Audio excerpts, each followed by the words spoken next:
கொடைக்கானலில் நியூஸ்7 தமிழ் தொலைக்காட்சி எஸ்னோ இந்தியா மற்றும் அன்னை தெரசா மகளிர் பல்கலைக்கழகம் இணைந்து நடத்திய சவாலே சம்மாளி விழித்தெழு நிகழ்வில் 500க்கும் மேற்பட்ட மாணவ மாணவிகள் பங்கேற்றனர். திண்டுக்கல் மாவட்டம் கொடைக்கானல் அன்னை தெரசா மகளிர் பல்கலைக்கழகத்தில் சவாலே சம்மாளி விழித்தெழு என்ற தலைப்பில் புற்றுநோய் குறித்த விழிப்புணர்வு கலந்தாய்வு நடைபெற்றது. இதில் பல்கலைக்கழக பதிவாளர் டாக்டர் ஜெயப்பிரியா உணவு பழக்க வழக்கங்களை முறையாக யாரும் கடைபிடிப்பது இல்லை என்று கூறினார். இதனையடுத்து துணைவேந்தர் டாக்டர் கலா பேசும்போது, நோய் வந்தவர்கள் நல்ல உறக்கமும் தன்னம்பிக்கையுடன் இருக்க வேண்டும் எனவும், மன உளைச்சலை எதிர்க்கும் தைரியம் வேண்டும் எனவும் தெரிவித்தார். மேலும் நியூஸ்7 தமிழ் தொலைக்காட்சியின் ஷியாம்குமார் பேசும் பொழுது, நாம் எப்பொழுதும் தன்னம்பிக்கை, ஆர்வம், பயம் இல்லாமல் எதையும் சமாளிக்கக்கூடிய மனதைரியம் இருந்தால் எந்த நோயையும் எதிர்த்து வாழ்க்கையில் வெற்றி பெற முடியும் என்று தெரிவித்தார். தனக்கு புற்றுநோய் வந்து பல இன்னல்களை சந்தித்து புற்றுநோயை வென்று இன்னும் பல சாதனைகளை நிகழ்த்தி வருவதாகவும் அவர் குறிப்பிட்டார்.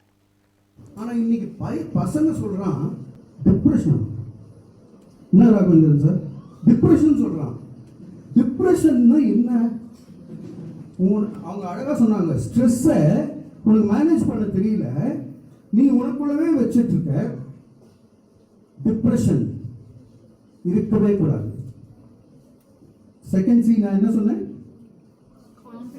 கான்ஃபிடன்ஸ்.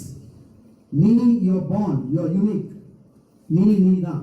உன் கண்ணுல நீ இமிகிரேஷன் போனேன்னு வைங்களேன், இங்க பாருங்கன்னு வாங்க, உங்க கண்ணுக்குள்ள இருக்கிற ரெட்டினா உங்களுக்கு மாத்திரம்தான் இந்த உலகத்தில். உங்களுடைய நெயில் செல்ஃபி எடுக்கும்போது நான் அங்கே சொன்னேன், செல்ஃபி எடுக்கும்போது இப்படி எடுத்துட்டீங்கன்னா நீங்கள் உங்களுடைய என்டையர் வேர்ல்டே சுருங்கி போயிடுச்சு. நீங்கள் எங்கே இருக்கீங்க உங்களை இமீடியட்டாக மேப் பண்ணிடுவாங்க. நீங்கள் என்ன பார்க்குறீங்க, நீங்கள் என்ன பேசுகிறீங்க, இது எல்லாம் கேப்சர் பண்ணுறாங்க. அதனால் இப்படி எடுக்கக்கூடாது, இப்படி தான் எடுக்கணும்னு சொல்லியிருக்காங்க செல்ஃபியை. ஏன் செல்ஃபி எடுக்கிறது கான்ஃபிடென்ஸுக்கு சொல்கிறேன்னா, உன்னுடைய தம்ப்நெயில் இருக்குது பாருங்க, இட் இஸ் யூனிக். இங்கே இருக்கிற அத்தனை பேருடைய தம்ப்நெயிலும் யூனிக். You are unique.